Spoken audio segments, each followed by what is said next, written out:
Screen show हो रही है?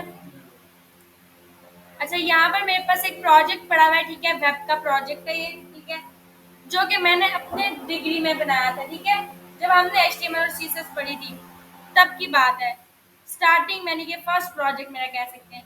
अब यहाँ पे कुछ मिस्टेक्स हैं कि मैं ओपन करूँ तो ये कुछ प्रोजेक्ट ऐसे ही है, यानी कि यहाँ पे इसकी सारी पिक्चर्स यहीं पे आपको नजर आ रही हैं, सारी जो भी वीडियोस वगैरह वो यहीं पे शो हो रही हैं, और पेजेस भी आपको सारे यहीं पे शो हो रहे हैं। पेजेस के नाम भी बेतुके से, यानी कि 1 2 3 कुछ इस तरह से ना, सारे तो नहीं खैर लेकिन मेजॉरिटी, जैसे कि कॉन्टैक्ट डिटेल्स हो गई, ठीक है।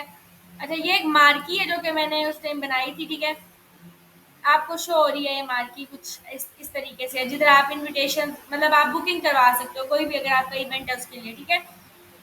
अब यहाँ पर मिस्टेक्स क्या है जो आपको शो हो रही हैं, वो ये बैक एंड पे मिस्टेक्स आपको कि यहाँ पे सारे पेजेस पिक्चर्स वीडियोस ये सब कुछ हमने एक ही जगह पे डाला है, ये एक अच्छा स्ट्रक्चर नहीं है, ठीक है, अपनी चीज को डिजाइन करने का, ठीक है। और सेकेंडली ये कि मैप के लिए मैंने यहाँ पे जो है ये देखें, मैप के लिए पिक्चर इम्बेड की हुई है, ठीक है, पिक्चर ली हुई है जो कि सही नहीं, और पिक्चर लगाई हुई है, मैप में कभी भी पिक्चर नहीं होती। अब हमने करना क्या है कि अगर इस तरह से हमें जो मिस्टेक्स हैं इनको अवॉइड करना है तो हम क्या करेंगे, इन्हीं चीज़ों से बचने के लिए हम हर एक चीज़ को अलग बनाते हैं। तो मैं यहाँ पर एक फ़ोल्डर बना लेती हूँ, आप सबसे पहले एक फ़ोल्डर बनाओगे, ठीक है।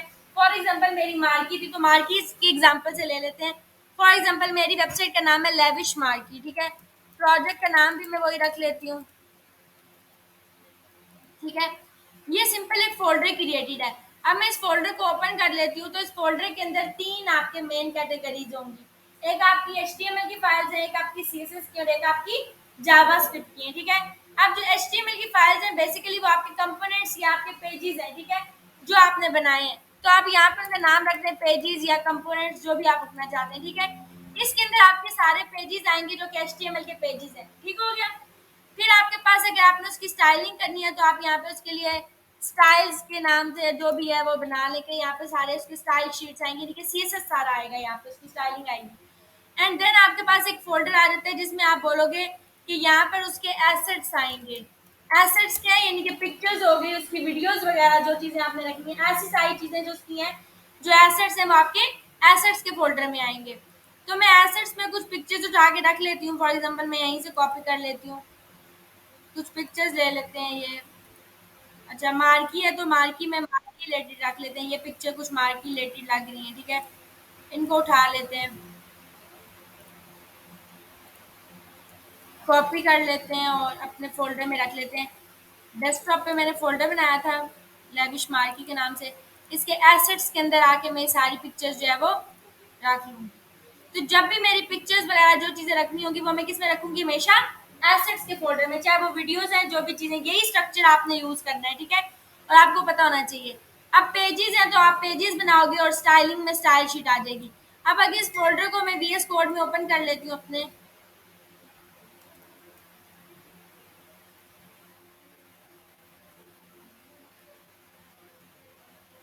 तो VS कोड में मैंने न्यू विंडो इसलिए ओपन किया है कि जब आप न्यू विंडो ओपन करते हैं तो आपके पास प्रीवियस कोड उसमें शो नहीं होता, मतलब कि कोई कोड नहीं पड़ा होता। वरना अगर मैं डायरेक्ट VS कोड ओपन करूँ तो जो लास्ट कोड आपने उसमें किया होता है आपको वो शो होता है, ठीक है। फिलहाल मैंने उसको नहीं रखा, मैंने एक नई विंडो ओपन किया ताकि प्रीवियस कोड ना और मैं इसको ओपन कर सकूँ। ओपन है उसमें भी कर सकते हैं आप।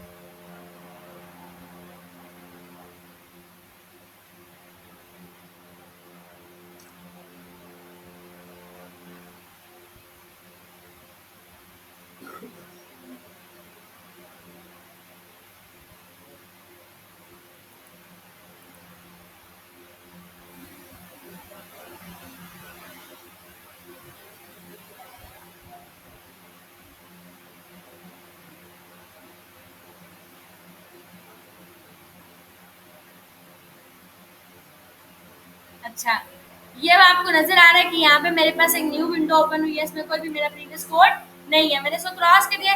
इसमें मैं ओपन करना चाहती हूँ वो फोल्डर डायरेक्ट ड्रैग कर लेती हूँ, ये उठा के यहाँ पे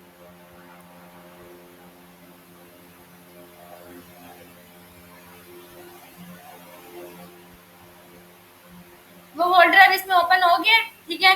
अब आपको यहाँ से पता चल रहा है ये लेविश मार्केट, मैं इसको ऐसे करूँ, ठीक है, कोलैप्स कर लूँ और इसको एक्सपैंड करूँ दोबारा तो आपको नजर आ रहा है कि इसमें एसेट्स भी पड़े हैं, पिक्चर्स भी। मुझे एसेट्स को ओपन करूँ तो ये सारी पिक्चर्स आपको उसमें नजर आ रही हैं। अब पेजेस में कुछ भी नहीं है, तो मैं पहले पेजेस पर क्लिक करूंगी। अगर आपने डायरेक्ट यहाँ से भी कोई फोल्डर या पिक्चर बनानी, फाइल बनानी हो, बना सकते हैं। यहाँ से आपका न्यू फोल्डर क्रिएट होता है, जब आप होवर करेंगे आपको नजर भी आएगा, ठीक है। और यहाँ से आपकी नई, अच्छा ठीक है, ठीक है, अच्छा। अब यहाँ पर मेरे पास एसेट्स भी हैं, पेजेस भी हैं, पिक्चर्स भी हैं। तो मैंने पहले पेजेस पर क्लिक किया, मैंने आपको बताया कि हम यहाँ से भी नई फाइल या फोल्डर बना सकते हैं डायरेक्ट, ठीक है। मैं यहीं से बना लेती हूँ, फिजिबल एमएस पे क्लिक करूंगी, यहाँ पे इस प्लस पे क्लिक करूंगी, यहाँ से नई फाइल बनती है, ठीक है। तो ये आगे ऑप्शन है, मैं यहाँ के लिख लूंगी। फॉर एग्जाम्पल मेरे पेजेस हैं, होम का पेज है, अबाउट का और कॉन्टेक्ट का पेज है। तो मैं यहाँ के लिख दूंगी home dot H T M L, enter करूंगी, ये मेरा एक पेज बन गया। अब दोबारा आपने यहाँ पे आके प्लस क्लिक करना है, ठीक है। यहाँ पे आप आगे कहेंगे अबाउट का पेज है, तो about dot H T M L enter करेंगे, ठीक है। फिर प्लस दबाएंगे, कॉन्टेक्ट का पेज है तो contact dot H T M L. ये आपके तीनों के आ गए, पेजेस आ गए। अब इसको बंद कर देंगे आप, यहाँ पे आपके पेजेस आ गए। यहाँ पे आके आपकी स्टाइल शीट है, उस पर अभी हम शिफ्ट नहीं हुए, ठीक है। उसको फिलहाल छोड़ते हैं, HTML तक महदूद और अपने एसेट्स में एसेट्स रखें, ठीक है। अब होगा क्या, इसका एक और भी हमें आसानी होगी, वो भी हम देखेंगे। हम होम पे आ जाते हैं और मैं आके यहाँ पे लिख लेती हूँ डीओसी डॉक्यूमेंट। तो डीओसी लिखेंगे तो पूरा डॉक्यूमेंट आपको ऐसे मिल जाएगा, ठीक है। आपको जरूरत ही नहीं है कि आप लिखो HTML और हेड और बॉडी, ठीक है। अब हेड में आपको यहाँ पे टाइटल नजर आ रहा है, टाइटल क्या है, डॉक्यूमेंट है। मैं इसको ओपन कर लेती हूँ, आउटपुट इसकी होम की, पेजेस में जाएंगे और होम पेज ओपन कर लेंगे। यहाँ पे आपको डॉक्यूमेंट नजर आ रहा है, मुझे इसको चेंज करना है। मैं इसको मार्की के या लेविश मार्की या जो भी LM फॉर एग्जांपल मैंने दे दिया है, लेविश मार्की, ठीक है। जो भी आप देना चाहते हैं यहाँ पे आप दे सकते हैं, ठीक है। अब यहाँ पे आपके पास क्या आ जाएगा, उसकी आइकन आ जाएगा। जैसे मीट के साथ आइकन आ रहा है और जैसे यहाँ पे आइकन आ रहा है व्हाट्सएप के साथ, ऐसे ही यहाँ पे आपको आइकन आया। सिमिलरली यूट्यूब ओपन करेंगे फॉर एग्जाम्पल, तो यूट्यूब का भी आपको यहाँ पे आइकन नजर आ रहा है। तो हम क्या करेंगे, हम यहाँ पे भी इसको आइकन देंगे। तो फॉर एग्जाम्पल मेरी मार्की को मैं कोई भी आइकन, ऑब्वियसली जब आप वेबसाइट डिजाइन करोगे प्रोफेशनली तो आपके पास होगा उसका जो भी आइकन है, ठीक है। फिर वक्त नहीं है, अगर मुझे देना है। अब क्योंकि आप लोग पहले, मैंने स्टार्टिंग में आपको फर्स्ट क्लास में से नहीं कराया, क्योंकि आप उसमें एट्रीब्यूट्स और इन चीज़ों से साथ फेमिलियर नहीं थे, ठीक है। तो अगर आपको समझ आ गया कि एट्रीब्यूट्स का पर्पस क्या होता है, ठीक है। तो हमारे पास यहाँ पर अगर हमने फेवरेट आइकन देना हो, हम इसको बोलते हैं, ये जो आपको आइकन नजर आता है इसको हम बोलते हैं फेवरेट आइकन, ठीक है, फेव आइकन जिसको हम बोलते हैं। तो अगर मुझे यहाँ पे देना है तो आप लिखोगे लिंक। जैसे ही आप लिखोगे लिंक, तो बाय डिफॉल्ट आपको यहाँ पे आ जाएगा लिंक के आगे एटम, लिंक के आगे CSS और लिंक के आगे fav icon, which is your favourite icon. तो आप इसके ऊपर क्लिक करोगे फेव आइकन के ऊपर, तो बाय डिफॉल्ट ये आपको जो है वो दे देगा, ठीक है। लेकिन Href में ये आपको ये चीज दे रहा है, और आपको पता है कि जो भी चीज आप Href में देते हो वो एड्रेस होती है, ठीक है। और एड्रेस किस चीज का होता है, फॉर एग्जाम्पल अगर आपने लिंक देना है तो लिंक का एड्रेस होगा, अगर इमेज देनी है तो इमेज का एड्रेस होगा। यही बात है, हर चीज का कोई ना कोई एड्रेस होता है। तो यहाँ पर आपके पास एक चीज और भी मेंशन है, टाइप। टाइप इमेज स्लैश, ये अगर आप नहीं भी देते तो आपका चलता है, ठीक है। जरूरी नहीं है कि आप ये दो, ठीक है। मेन आपके पास दो एट्रीब्यूट्स होते हैं लिंक के अंदर। एक होता है REL, REL stands for relation, ठीक है। कि रिलेशनशिप क्या है, रिलेशनशिप में अगर आप शॉर्टकट भी ना दो तब भी चलेगा। तो इट इज वेरी सिंपल। आपके पास अगर आपने दिया हुआ है तो अच्छी बात है, ठीक है। लेकिन मैं आपको सिंपल करके ज्यादा बता रही हूँ कि नहीं भी जो चीज चल रही है सिंपल तरीके से। अगर आप लिंक में जाओ तो लिंक में आपके पास दो एट्रीब्यूट्स होते हैं। रिलेशनशिप में आप लिखोगे आइकन, क्योंकि क्या है, ये आपका आइकन है, ठीक है। और आप सिंपल Href में आके क्या दे दोगे, वो लिंक दे दोगे। अगर मैंने यहाँ पे कोई स्टाइल शीट बनाई हुई होती और मैंने उसको लिंक देना होता तो उसका लिंक का प्रोसीजर भी बिल्कुल सेम था। मैं यहाँ पे देती लिंक और लिंक में आ देता रिलेशनशिप, और रिलेशनशिप वो खुद ही दे देता है स्टाइल शीट, ठीक है। ये आपको देने की जरूरत नहीं पड़ती कि स्टाइल शीट है। यहाँ आके सिर्फ और सिर्फ आप उस एक्सटर्नल स्टाइल शीट का क्या देते हो, लिंक देते हो। तो मुझे फिल वक्त ये तो नहीं स्टाइल शीट का करना। आइकन के लिए भी सेम ही आप दोगे लिंक में रिलेशनशिप आइकन, यानी कि REL में आप कह दोगे कि आइकन है, और Href में आप उस आइकन का एड्रेस दोगे। अब फॉर एग्जांपल मैंने आइकन लगाना है इन पिक्चर्स में से, ठीक है। तो मुझे एसेट्स के फोल्डर में जाना है। अच्छा, अब आपने इस चीज को बहुत ध्यान से देखना है, क्योंकि जब भी हम इमेज देंगे हमारा हम यही प्रोसीजर फॉलो करेंगे। अब मेरा आप लोगों से एक क्वेश्चन है कि मैंने ये जो home.html बनाया हुआ है ये किस फोल्डर के अंदर बना हुआ है मेरा home.html, पेजेस में बना हुआ है, पेजेस में बना हुआ है ना, ठीक है। अब मुझे बताएं कि home.html किस में है, पेजेस में पड़ा हुआ है। तो अगर मैं यहाँ पे आके डॉट स्लैश लगाऊंगी तो ये मुझे सारे वो पेजेस दिखाएगा जो कि किस में पड़े हुए हैं, पेजेस में, क्योंकि होम भी मेरा किस में पड़ा हुआ है, पेजेस में। अगर मैं इधर से बाहर आना चाहती हूँ, मतलब कि वन स्टेप अप आना चाहती हूँ, मैं इस एसेट्स के फोल्डर को एक्सेस करना चाहती हूँ, समझ आ रही है, तो मैं यहाँ क्या लगाऊंगी, सिर्फ डॉट स्लैश नहीं लगाऊंगी बल्कि दो डॉट्स लगा दूंगी, दो डॉट्स और स्लैश। अब जैसे ही मैंने दो डॉट्स के साथ स्लैश लगाया तो वो किधर चला गया, मेरे पास तीनों फोल्डर्स में चला गया। वो कह रहा है डिसाइड करो कौन से फोल्डर में जाना है, मैंने किस में जाना है, एसेट्स में जाना है। और यहाँ पे सारी पिक्चर्स आपको नजर आ रही हैं, आपने जो भी पिक्चर लेनी है आप वो ले लोगे और सेव कर दोगे। तो ये देखें यहाँ पे चेंज हो गई है ना, वो पिक्चर आ गई है, ठीक है। पिक्चर अब आप अपने अकॉर्डिंग दे सकते हो, जो भी देनी है, अभी मैंने वैसे ही दे दी है, ठीक है। आप यहाँ पे इसको दे सकते हो। तो ये आपका आइकन देने का तरीका होता है। तो हमने देखा कि डॉक्यूमेंट के अंदर हम जैसे ही डीओसी लिखते हैं तो पूरा डॉक्यूमेंट आ जाता है और उसमें से हम टाइटल यहाँ से चेंज करते हैं और फेवरेट आइकन से ये चीज़ चेंज कर देते हैं। फिर हमने बॉडी में कुछ बेसिक टैग्स देखे थे लास्ट क्लास में, ठीक है। 6 हेडिंग्स देखी थी। हमारे पास पी का टैग होता है, पी का टैग जो है वो पैराग्राफ के लिए यूज होता है, ठीक है। अगर पैराग्राफ हमने देना है तो हम पैराग्राफ में खुद से भी कुछ लिख सकते हैं, जो भी पैरा आपने देना है वो। और अगर हम चाहें आउटपुट में ऐसे आप कुछ होगा। अगर आप डिफॉल्ट पैराग्राफ लेना चाहते हैं, अक्सर ऐसा होता है कि आपको वेबसाइट डिजाइन करते हुए यूजर कहता है या आपका क्लाइंट कहता है, ठीक है, कि आप डमी पैराग्राफ डाल दो फिल वक्त के लिए। होता है ना कि भाई खुद से डाल दो, बाद में देखा जाएगा, रिप्लेस कर देना। तो आप डमी पैराग्राफ डालने का मकसद नहीं कि आप पैराग्राफ बैठ के लिखते रहोगे खुद से, आप सिंपल लिख दो LO, तो ये आपको लॉरम इप्सम का बिल्ट इन पैराग्राफ दे देगा इमिट एब्रिविएशन के थ्रू। ये लॉरम आ रहा है, LO लिखेंगे ये खुद ही आपको दिखा देगा इमिट एब्रिविएशन के थ्रू। आप क्लिक करोगे ये आपको ऐसे एक बिल्ट इन पैराग्राफ दे देगा जो कि लॉरम इप्सम का है, आपको लिखने की जरूरत नहीं पड़ी। अब मैं रीलोड करूं तो ये आ गया मेरा पैराग्राफ। समझ आ रही है, अली उसके साथ देख लें, इनको भी दिखाएं, ठीक है। तो ये आपके पास क्या हो गया, बिल्डिंग पैराग्राफ। फिर हम लोगों ने कुछ बेसिक टैग्स देखे थे, बोल्ड का, इटैलिक का, सुपरस्क्रिप्ट, सबस्क्रिप्ट, ठीक है। मार्क का टैग यूज हुआ था हमारे पास, साइट के डिफरेंट टैग्स हमने बेसिक यूज किए थे, ठीक है।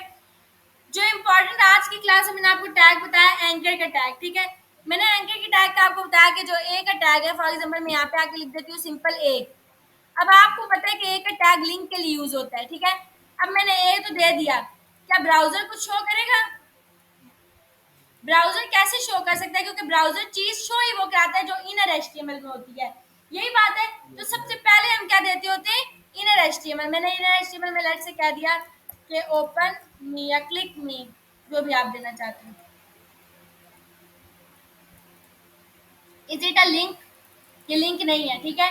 ये सेम वैसे काम करे जैसा पैराग्राफ। तो इसका मतलब ये है कि ये एंकर टैग जो मैंने दिया है, एक टैग हम देते हैं तो लिंक के लिए है, ठीक है।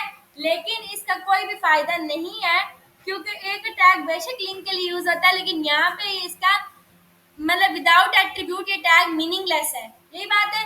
तो अगर आपने इसको मीनिंगफुल बनाना है, ठीक है, इसका पर्पस अचीव करना है, तो आपको क्या देना है, एट्रीब्यूट। तो एक टैग के अंदर एट्रीब्यूट होता है href के नाम से। href क्या करता है, अब मैंने जैसे ही href दिया है, सिर्फ एट्रीब्यूट का नेम दिया है, एट्रीब्यूट कॉल नहीं किया। जब भी आप एट्रीब्यूट देते हो तो वो उसका पर्पस अचीव कर लेता है, ये देखें। अब ये लिंक है लेकिन ये क्लिकेबल भी है, ये देखें। लेकिन प्रॉब्लम ये है कि कहीं पे रीडायरेक्ट नहीं करवा रहा, क्योंकि मैंने href तो दे दिया, लेकिन href में मैंने नहीं बताया कि उसने खोलना क्या है, लिंक क्या देना है, ठीक है। तो फिर वक्त के लिए मैं इसको एक इमेज ही दे देती हूँ। फॉर एग्जाम्पल, जरूरी नहीं है कि आप बाहर का मतलब कि इंटरनेट से लिंक दें, आप कुछ इमेज भी दे सकते हैं, कुछ भी दे सकते हैं। तो मैं यहाँ पे डॉट स्लैश लिखूंगी तो ये पेजेस आ जाएंगे, इसलिए मैं लिखूंगी डॉट डॉट स्लैश एसेट्स के अंदर लेट से कोई भी पिक्चर है उसको आपने दे दिया और सेव कर दिया। अब मैं इसको रीलोड करती हूँ, मैं जैसे इसको क्लिक करूंगी ये पिक्चर खुल गई है। मैं बैक जाती हूँ, मैं फिर क्लिक करती हूँ, तो यानी कि उसी पेज पे ओपन हो रही है और मुझे बैक जाना पड़ रहा है। ऐसा नहीं है कि नेक्स्ट टैब में ओपन हो जाए, मेरा डाटा वहीं रहे। तो मुझे अगर वो काम करना है तो मेरे पास एट्रीब्यूट होता है टारगेट के नाम से, और टारगेट आप दोगे तो आपके पास 4 आ रहे हैं, पेरेंट, सेल्फ, टॉप। समझ आ रही है, ये 4 अक्सर जो डिप्लोमा वाले स्टूडेंट्स हैं, ये क्वेश्चन आपके एग्जाम में भी आते हैं एमसीक्यूज पर्सपेक्टिव से। बच्चे इन चीजों पे इतना ध्यान नहीं देते, ठीक है। कि टारगेट के अंदर कौन कौन से एट्रीब्यूट्स है चार, तो वहां पर उनको नहीं पता होता। ये आपको पता होना चाहिए कि पेरेंट भी होता है, सेल्फ भी होता है और टॉप भी होता है। लेकिन ब्लैंक क्या करता है, आपका नेक्स्ट टैब में ओपन करता है, बाकी सारे उसी टैब में ओपन करते हैं। अब मैं जैसे ही क्लिक करूंगी नेक्स्ट टैब में, देखो ओपन हुआ, ये डाटा रहा है। फिर क्लिक करूंगी नेक्स्ट टैब में, फिर क्लिक, तो जब भी खो रही हूँ तो मेरे पास नेक्स्ट टैब में डाटा ओपन होता होता जा रहा है। तो यही मेरा क्या है, टारगेट है।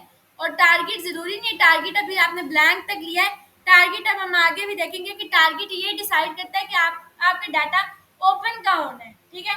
अब फॉर एग्जांपल मैंने यही टारगेट का एट्रीब्यूट है, ठीक है। मैं एक फ्रेम के साथ बात करती हूँ, मैं कहती हूँ कि मेरे पास एक फ्रेम होता है। अगर आपने फ्रेम देखना हो तो आपके पास एक आई फ्रेम का टैग होता है, समझ आ रही है। आई फ्रेम के टैग जब आप देते हो तो आपके पास बाय डिफॉल्ट आता है frame border zero. Frame border zero का मतलब ये है कि आपका कोई बॉर्डर ही नहीं होगा, ठीक है। आप इसको फिल वक्त हटा लें, आप सिंपल दे दें आई फ्रेम। आपने आई फ्रेम का टैग दिया तो आपके पास ऐसे एक फ्रेम ओपन हो गया, नजर आ रहा है। अब क्योंकि मेरा एंकर टैग भी मेरा इनलाइन एलिमेंट है, ये भी मेरा इनलाइन एलिमेंट है, इस वजह से दोनों के आगे एक ही लाइन पे आ गए। तो मैं बी आर का टैग यहाँ पे दे सकती हूँ उनको, अगर अगली लाइन पे लेके आना है।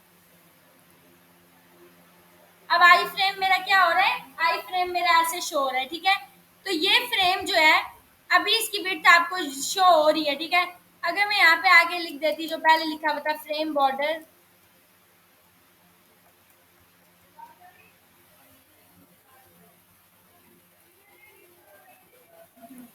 तो बॉर्डर गायब, तो मुझे समझ नहीं आ रही कि मेरा अभी किधर है, ठीक है, डाटा क्या सीन है। तो ये फ्रेम बॉर्डर जीरो उसके बॉर्डर को नल कर देता है, मतलब बॉर्डर नहीं दिखाता। अब मैंने यहाँ पे आके कह दिया कि आई फ्रेम और आई फ्रेम का सोर्स। अब आई फ्रेम जो होता है, आई फ्रेम के अंदर आप कोई आपका एग्जिस्टिंग वेब पेज बना हुआ है तो वो आप इसके अंदर ओपन कर सकते हो, ठीक है। फॉर एग्जाम्पल हम यहीं से एग्जाम्पल ले लेते हैं कि मैं आती हूँ और मैं यहाँ पे आके अपना कॉन्टैक्ट का पेज दे देती हूँ।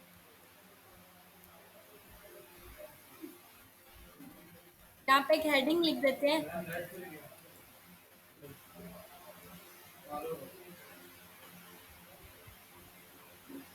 पेशेंस।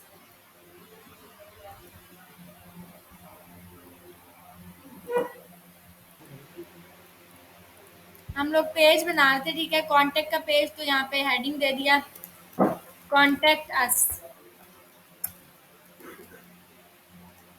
ये मेरा कॉन्टैक्ट का पेज है, ठीक है। अगर मैं contact dot H T M L को ओपन करूँ तो आपको नजर आ रहा है उस पर सिर्फ क्या है, हेडिंग लगी है, ठीक है, कॉन्टैक्ट अस के नाम की। ठीक हो गया। तो अब मैं यहाँ पे क्या कर रही हूँ कि मैंने एक कॉन्टैक्ट का पेज आपको पता है बना हुआ है, चलिए अबाउट का भी बना लेते हैं, ठीक है।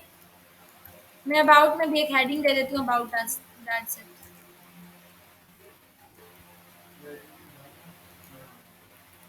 देने का मकसद ये था कि हमें पता भी चले कि अबाउट और कॉन्टैक्ट में कुछ ना कुछ हो जो ये पता चल रहा हो कि ये पेज है, ठीक है, वरना के ब्लैंक लिखेंगे तो समझ नहीं आएगी। तो मैंने वहां पे लिखा। अब यहाँ पे मैंने आपको बताया था कि मैंने एक फ्रेम दिया, आई फ्रेम, जिसमें मैंने सिर्फ और सिर्फ अभी तक एक सोर्स दिया हुआ, ठीक है, यानी कि कुछ भी इसमें नहीं पड़ा हुआ। अगर मैं आउटपुट आपको दिखाऊं तो आउटपुट आपको ऐसे शो हो रही है, जिसमें एक फ्रेम का बस बॉर्डर है, ठीक है, फ्रेम बन लगा हुआ है, ठीक। अब मैं इस फ्रेम में कुछ ओपन करना चाहती हूँ तो मैं यहाँ पे आके वो लिंक दे दूंगी। लेट्स से मैंने यहाँ पे आके अपना अबाउट का पेज ओपन कर दिया, ठीक है, फ्रेम में। तो मैंने उसका लिंक दे दिया, मैं यहाँ आऊंगी, मेरा अबाउट का पेज इसमें ओपन हो गया फ्रेम में, ये आपको नजर आ रहा है, ठीक है। फिर आपके पास फ्रेम की विड्थ और हाइट भी होती है, ठीक है। आप विड्थ दे दोगे, ठीक है, विड्थ आके आपने कह दी 100%, फॉर एग्जांपल विड्थ कितनी होगी इसकी, फुल 100%, ठीक है। मैंने इसकी हाइट करनी है तो यहाँ पे आ जाएगी इसके पास हाइट का एट्रीब्यूट।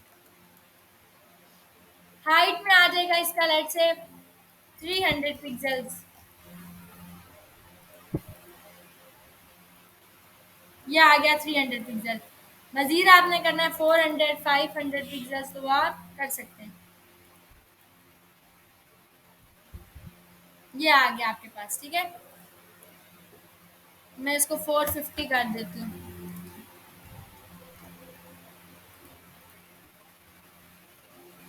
अब ये इतना फ्रेम है मेरे पास, इतनी हाइट और इतनी विड्थ के साथ, ठीक है, ये आपको नजर आ रहा है। अब मैंने क्या किया है, अगर मैं इसको रीलोड करूं तो आपके पास फ्रेम के अंदर ये अबाउट अस का पेज ओपन है। अब मेरे पास ऊपर ऑलरेडी एक एंकर टैग बना हुआ था ओपन मी, मैं उस पर क्लिक करती थी तो मैं नेक्स्ट ये खुल जाती थी, पिक्चर ओपन हो जाती थी इसके ऊपर, ठीक है। तो मैं क्या करती हूँ, यहाँ पे मैंने टारगेट में ब्लैंक दिया हुआ था, ठीक है, इसी एंकर टैग में। अब एंकर टैग में मैं एच लाजमी दूंगी। एच इसलिए दे रही हूँ क्योंकि जब मैं एच नहीं दूंगी तो मैं इसके ऊपर ओपन करूँगा तो खुल क्या रहा है, मुझे तो यही नहीं ना पता। तो पहले तो ये डिसाइड करना है कि खोलना क्या है, तो उसके लिए मैं एच दूंगी, तो वो मैं एड्रेस दूंगी कि ये चीज मेरे पास ओपन हो, ठीक है। अगर मैंने यहाँ पे आगे एक पिक्चर ओपन की हुई है, ठीक है, मैंने पिक्चर दी हुई है और टारगेट ये डिसाइड करता है, मैंने आपको कहा कि खोलना क्या है, तो अभी मैंने ब्लैंक दिया हुआ था, ठीक है, टारगेट। मैं इस ब्लैंक को हटाऊंगी, मैं आई फ्रेम को एक नाम असाइन कर दूंगी, मैंने आई फ्रेम को आके नाम दे दिया ABC, ठीक है। और टारगेट में मैं ब्लैंक हटा के क्या दे दूंगी, ABC। सेव कर दिया मैंने, अब इसका ये नाम दे दिया। अब मैं इसको रीलोड करूंगी, अब मैं जैसे ही ओपन में क्लिक करूंगी, ये देखें ये पिक्चर किसमें खुल गई है, उस फ्रेम में, मतलब टारगेट हो गई है। इनिशियली ये था, मैंने क्लिक किया तो फ्रेम में वो चीज चेंज हो गई। हो समझ आ रही है आप लोगों को कैसे हो रहा है, सबको आई है समझ, किसी को नहीं आई तो पूछ लें। देखें एक टैग है, ठीक है,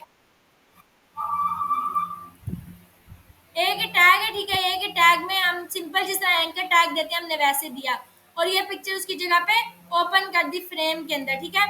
फिर आप लोगों ने एक और चीज ये करनी है कि आप लास्ट चीज जो हमारी क्लास में देखेंगे, मैं आपको एक टास्क दूंगी, वो इमेज का टैग है। इमेज के टैग के अंदर क्या होता है, आपके पास IMG का टैग होता है। अगर मैं सिंपल IMG का टैग दे दूं इस तरीके से, ठीक है, तो आपको भी पता है कि ये इमेज क्या कर सकती है, कुछ भी नहीं कर सकती। मैंने इमेज का टैग दिया है, कुछ हो रहा है नीचे, कुछ भी नहीं हो रहा, ठीक है। इमेज आ ही नहीं रही है, वजह ये है कि इमेज के टैग कुछ भी नहीं कर सकता। तो इसको अगर मीनिंगलेस बनाना है तो इसमें एट्रीब्यूट देना पड़ेगा। इसमें दो एट्रीब्यूट यूज होता है, एक सोर्स के नाम से होता है और एक होता है ALT के नाम से। सोर्स का मतलब होता है SRC, हम सोर्स को बोलते हैं, सोर्स एड्रेस होता है आपका, ठीक है, URL होता है कि आपने पिक्चर का क्या एड्रेस है। अब मैं पिक्चर का एड्रेस दे देती हूँ, मैं अगर डॉट डॉट स्लैश एसेट्स में आओ और ये मेरी पिक्चर है, मैंने पिक्चर का एड्रेस दे दिया। ALT क्या चीज है, ALT होता है आपका अल्टरनेटिव टेक्स्ट। ये बहुत इंपॉर्टेंट चीज है, अल्टरनेटिव टेक्स्ट। अगर मैं अभी इसको रीलोड करूँ, ये पिक्चर आपके पास ये देखें आ रही है ना पिक्चर, ठीक है। अगर ये किसी पिक्चर किसी वजह से नहीं आती, मैं इसकी एक्सटेंशन ही चेंज कर देती हूँ, .jpg के बजाय JPEG JPEG बना देती हूँ पिक्चर को, एक्सटेंशन चेंज होगी। अब ये पिक्चर यहाँ पे शो नहीं होगी, ये देखें। तो मैं ये चाहती हूँ कि अगर पिक्चर शो नहीं हो रही किसी भी वजह से, तो उसके बजाय यूजर को अल्टरनेटिव टेक्स्ट शो हो जाए, ठीक है। तो मैं यहाँ पे कोई भी अपना मैसेज दे सकती हूँ। फॉर एग्जाम्पल मैं कह देती हूँ कि सर्वर इश्यूज हैं जिनकी वजह से पिक्चर शो नहीं हो रही, ठीक है, तो मैं वो लिख दूंगी, या picture is not yet available, कुछ भी जो भी आप देना चाहते हैं। मैं ये रखें, तो यहाँ पे पिक्चर के साथ क्या आ रहा है, सर्वर इश्यूज। समझ आ रही है, तो ये अल्टरनेटिव टेक्स्ट आपका, अगर पिक्चर शो नहीं होगी तो उसके अगेंस्ट क्या करेगा, एक अल्टरनेटिव टेक्स्ट शो कर देगा। एसईओ पर्सपेक्टिव से ये चीज बहुत ज्यादा इंपॉर्टेंट है। एसईओ के अंदर आपको ये अल्टरनेटिव टेक्स्ट पिक्चर इमेज को देना जरूरी होता है, ठीक है। अब यहाँ पे मैं आ जाती हूँ, मैं इसकी दोबारा से JPG कर देती हूँ तो मेरे पास पिक्चर ओपन हो जाएगी। पिक्चर का सिर्फ यही चीज है, इमेज में सोर्स होता है, अल्टरनेटिव टेक्स्ट होता है, दैट्स इट। ये अब अगर पिक्चर की हाइट और विड्थ एडजस्ट करनी है तो सेम जैसे मैंने यहाँ पे हाइट दी, विड्थ दी, वही तरीका होता है। हम यहाँ पे हाइट देते हैं और विड्थ देते हैं।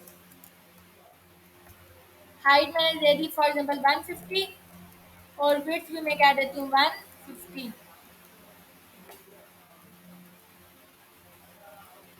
तो ये आपके पास इतनी सी पिक्चर शो होगी, नजर आया, उसकी हाइट भी एडजस्ट हो गई है। आपके लिए भी टास्क ये है, आप लोगों ने जो भी करना है क्लास में वो ये काम करना है। आप लोग गूगल में जाएंगे, ठीक है, यहाँ पे जाके आप एक लिखेंगे फैमिटा, फातिमा नहीं है, ठीक है, फैमिटा, फैमिटा मिनिमलिस्ट थीम है ये बेसिकली।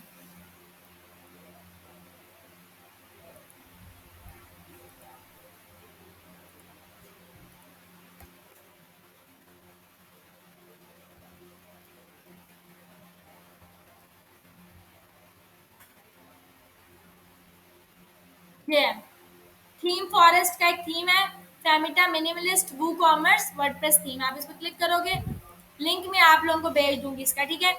आपने यहाँ पे जाना है और यहाँ पे जाके इसका लाइव रिव्यू करना है, ये करने की जरूरत भी नहीं है, मैं लिंक भेज दूंगी आपको।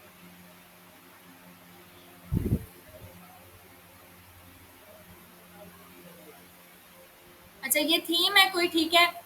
यहाँ पर आपके पास कुछ पेजेस हैं, लाइक इसको ओपन कर लेते हैं, इसका डेमो लाइव।